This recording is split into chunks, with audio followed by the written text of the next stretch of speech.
নমস্কার, বিশ্বরূপ দর্শনে আপনাদের সকলকে স্বাগত। বাংলাদেশে এখন যেন এক পরিবর্তনের ঢেউ বয়ে যাচ্ছে। নতুন সরকার ক্ষমতায় আসার পর অনেক কিছু বদলানোর চেষ্টা চলছে।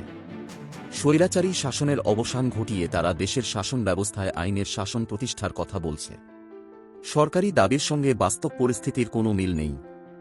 বৈদেশিক প্রতিবেদনে বারবার উঠে আসছে বাংলাদেশে নিরাপত্তার ঘাটতির কথা। সেনাবাহিনীকে আইনশৃঙ্খলা রক্ষার দায়িত্ব দেওয়া হলেও পরিস্থিতি পুরোপুরি নিয়ন্ত্রণে আনা যায়নি।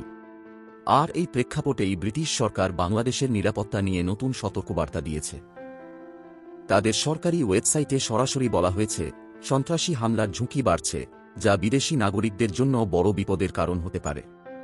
ব্রিটিশ সরকারের রিপোর্ট অনুযায়ী এই হামলা হতে পারে যে কোনো সময়, আর লক্ষ্য হতে পারে জনবহুল জায়গা, ধর্মীয় কেন্দ্র কিংবা রাজনৈতিক জনসমাবেশ।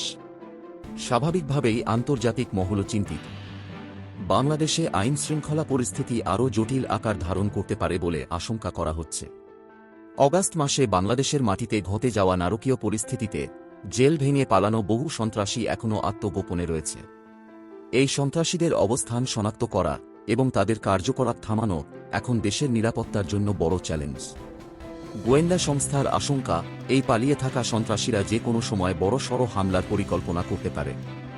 বিশেষজ্ঞরা বলছেন, সেনাবাহিনীও যেন কিছুটা দোটানায় ভুগছে। দেশের ভেতরের নিরাপত্তা রক্ষায় মনোযোগ দেবে নাকি সীমান্তে নজরদারি বাড়াবে, এই প্রশ্নেই তারা দিশেহারা। পরিস্থিতি কোন দিকে গড়াবে তা এখন সময়ই বলবে। কেমন লাগলো আমাদের আজকের প্রচেষ্টা? কমেন্টে জানান। আপনাদের ভালোবাসা আমাদের প্রতিদিন অনুপ্রেরণা যোগায়। নতুন নতুন ভিডিও দেখতে সাবস্ক্রাইব করুন এবং নোটিফিকেশন চালু রাখতে বেল আইকনে চাপ দিন। সুস্থ থাকুন, ভালো থাকুন।